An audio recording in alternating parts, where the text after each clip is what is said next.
Kongeye kubaha ikaze abadukurikiye kuri Ishuri TV. Uyu ni umunsi wa mbere w'icyumweru twageneye kubagezaho amateka y'ibikoresho bimwe na bimwe tugenda dukoresha mu ngo ariko bya electronics cyangwa se ibyo twita domestic electronic devices. Uyu umunsi wa mbere twateganyije kubabwira amateka ya televiziyo. Iyo tuvuze televiziyo ibamo ibice bibiri, hari TV transmitter hakaba na TV receiver, ariko uyu munsi twahisemo kubabwira ku mateka ya TV receiver cyangwa se televiziyo zakira amashusho izo dukoresha mu ngo zacu. Iyo uvuze TV receiver ni urugendo kugera kuba dufite televiziyo nk'izi ngizi, ni urugendo rurerure rwatangiye mu mwaka w'igihumbi kimwe magana cyenda na makumyabiri na gatandatu ndetse na mbere yaho, aho umugabo w'umuyapani witwa Kenjiro Takayanagi yashyize hanze ubushakashatsi yari amazemo imyaka isaga 10, aho yari ari muri Universite ya Hamamatsu mu Buyapani. Yashyize hanze rero ubushakashatsi bwe biza guhura na televiziyo. Ubushakashatsi bwe nyine yari televiziyo izajya yakira amashusho. Hari mu mwaka w'igihumbi kimwe magana cyenda na makumyabiri na gatandatu, uyu mugabo niwe wa mbere washyize hanze ubushakashatsi bwe bwaje kuvamo televiziyo zakira amajwi ndetse n'amashusho arizo zizi dufite mu ngo zacu. Kuri iki gihe zari televiziyo zikoresha tekinoloji yitwa vacuum tube. Ni tekinoloji zakoreshaga byatumaga ziba ari nini ariko zifite ubwo bushobozi bwo kwakira cyangwa se kurisivinga amajwi n'amashusho. Ni urugendo rutarangiriye aho ngaho. Ubwo bushakashatsi bwe bwaje kwakirwa n'ikigo cy'Abadage cya Telefunken, aho mu mwaka w'igihumbi kimwe magana cyenda na mirongo itatu na kane uru ruganda rw'Abadage rwashyize hanze televiziyo, noneho zitangira no kugurishwa, ariko bari bakwiye ku bushakashatsi bwa Kenjiro Takayanagi. Uyu mugabo Kenjiro Takayanagi afatwa nk'umusemburo cyangwa se niwe muntu wazanye bwa mbere izi televiziyo za receiver. Ni umuyapani wavutse ku itariki 20 z'ukwa mbere mu mwaka w'igihumbi kimwe magana cyenda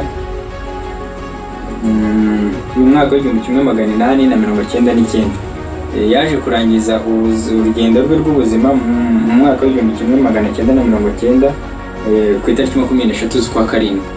Ni umuntu rero ubushakashatsi bwe bwagiye bwubakirwaho n'ibigo bikomeye nk'iki kigo cya Telefunken cy'Abadage, aho nyine twabonye ko cyaje gushyira hanze televiziyo noneho zibasha no gucuruzwa mu mwaka w'igihumbi kimwe magana cyenda na mirongo itatu na kane. Ubu bushakashatsi bwe bwakomeje kugenda bwifashishwa n'ibigo bikomeye. Ntabwo byarangiriye mu Budage gusa, n'ikigo cy'Abafaransa cyitwa Britain cyaje gukoresha bwa bushakashatsi bwe kiza gushyira televiziyo hanze mu mwaka w'igihumbi kimwe magana cyenda na mirongo itatu na gatandatu. Televiziyo nazo zakomeje gucuruza, zakomeje kugenda zijya ku isoko zicuruzwa. Ubushakashatsi bwa Kenjiro Takayanagi bwakomeje kugenda bwongerwamo cyangwa se bwifashishwa kugenda bakora improvement, bagenda bongeramo tekinoloji, aho mu mwaka w'igihumbi kimwe magana cyenda na mirongo itatu n'umunani Abanyamerika nabo bifashishije ubushakashatsi bwa Kenjiro Takayanagi bashyize hanze televiziyo nabo ariko yakira amashusho ariko igendeye kuri ku bushakashatsi cyangwa se kuri tekinoloji ya Kenjiro Takayanagi. Izi televiziyo zose kugeza mu mwaka w'igihumbi kimwe magana cyenda na mirongo itatu n'umunani zari zifite izajyaga hanze zose zari zifite puse 12 cyangwa se inches 12. Ni ukuvuga ngo screen yari ifite santimetero 30. Izi televiziyo zose zari ziri ku iki kigo cy'Abanyamerika cyaje gukora izi televiziyo gihita gishyiraho n'igiciro rusange izi televiziyo zagurishwagaho. Screen ya 12 cyangwa se puse 12 yabaga ifite santimetero 32 yaguraga $400 na 45 mu mwaka w'igihumbi kimwe magana cyenda na 38. Abashakashatsi, ikigo cy'ubushakashatsi cyagaragaje ko aya mafaranga, aya madolari 445 izi televiziyo zagurwagaho mu mwaka w'igihumbi kimwe magana cyenda na 38 angana n'amadolari 8,181 mu gaciro k'amafaranga yo mu mwaka w'ibihumbi 2020, cyese amadolari mu mwaka w'ibihumbi 2020. Bivuze ngo izi televiziyo zagurishwaga mu mwaka w'igihumbi kimwe magana cyenda na 38 zari zifite agaciro k'aya madolari 445, ariko mu gaciro k'amafaranga k'amadolari mu mwaka w'ibihumbi 2020 ugerageje kuyishyira mu manyarwanda, iyi televiziyo yaguraga miliyoni 8,181. Murumva ko byari ibintu bihenze biri ku rwego rwo hejuru. Ubushakashatsi ntabwo bwahagaze aho haje gukoreshwa ubundi buryo bwa transistorized cyangwa se transistor. Technology yaje kuva kuri vacuum tube ijya kuri transistor. Ahangaha noneho televiziyo zabaye ntoya kandi biba portable, byoroha gutwarwa cyangwa se ziba portable ku buryo bworoshye. Televiziyo ya mbere yakozwe muri transistorized yari puse 8, ikorwa n'ikigo cya Sony. Yaje kujya hanze mu mwaka w'igihumbi kimwe magana cyenda na 59. Mu mwaka w'igihumbi kimwe magana cyenda, televiziyo zose zacuruzwaga kuri iki gihe, cyane cyane ko twabonye ko twari tumaze kugera muri transistorized, ese muri technology ya transistors. Izi televiziyo zose zagurishwaga, amateka yose mwumvise biturutse kuri Kenjiro Takayanagi, zose zari black and white, cyese zari umweru n'umukara, monochrome TV, zari zifite iryo bara. Mu mwaka w'igihumbi kimwe na magana cyenda na 60, hagati y'igihumbi kimwe magana cyenda na 60 n'igihumbi kimwe magana cyenda na 70, ikigo cy'Abafaransa cyitwa Britain cyashyize hanze noneho tekinoloji nshya ya televiziyo zifite amabara, color televisions. Iki kigo nicyo cya mbere cyashyize hanze televiziyo zifite colors, zifite amabara avangavanze atari monochrome. Hanyuma ibigo byari bifite amateleviziyo bya mbere byabanje ku broadcastinga cyangwa se mu buryo bwo gutanga ya mashusho mu buryo bwa color ni BBC 1 na BBC 2 na ITV. Nizo televiziyo za mbere zabanje ku broadcastinga cyangwa se kohereza amashusho ari mu buryo bwa color butari monochrome.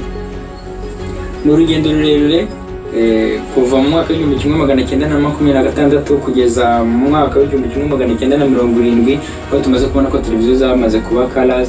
Technology no ku mateleviziyo yagiye yiyongera, tubona televiziyo, twabonye za CRT, tuva kuri CRT tujya kuri plasma, tuva kuri plasma tujya kuri LCD, tuva kuri LCD tujya kuri LED, ubu turi kuri OLED, organic light emitting diodes. Ni televiziyo zigezweho uyu munsi wa none. Ku bijyanye n'ingano, televiziyo ya mbere yakozwe ifite size ntoya ni televiziyo yakozwe nabo muri Cambridge. Televiziyo yari nto cyane ibasha kugenda mu ntoki. Uyu munsi televiziyo nini dufite ifite puse nini ni yaronshinzwe na Samsung, ikigo cy'Abanyakoreya. Televiziyo yaronshinzwe mu mwaka wa 2019 ifite puse 292 cyangwa se 292 inches. Urumva ko ni televiziyo nini cyane, ibasha guhagarara ku maguru 28 cyangwa se stands 24 nizo ibasha guhagararaho. N'urugendo rutari rworoshye rurerure, aho mwumvise ko isoko cyangwa se intangiriro y'iyi tekinoloji yaturutse kuri Kenjiro Takayanagi, umugabo w'umuyapani wakoze ibintu bikomeye cyane mu isi yacu. Yahaye akazi abantu benshi cyane, by'umwihariko abantu bose bakora televiziyo bakora ku bushakashatsi bwatanzwe na Kenjiro Takayanagi. Uyu munsi tekinoloji iri ku rwego rwo hejuru. Tubibutsa ko muri iyi semina turi kumwe na King Electronics, n'ubundi ni ikigo gikora ibijyanye na electronique by'umwihariko kuri televiziyo. Ni ikigo wasangamo televiziyo nziza, ni ikigo wasangamo ibikoresho bijyanye na televiziyo byiza kandi bya karite. Mugane King Electronics ibafasha. Turi kumwe kandi na Eric Tech, nawe ni umutekinisiye. Ni ikigo gifite amasomo gitanga kuri electronics kandi n'ibigendanye nayo byose. Muri Eric Tech mwabisanga Isanitech, nayo turi kumwe mu basange bafasha ibijyanye na web design n'ibindi bigiye bitandukanye. Mwakoze cyane.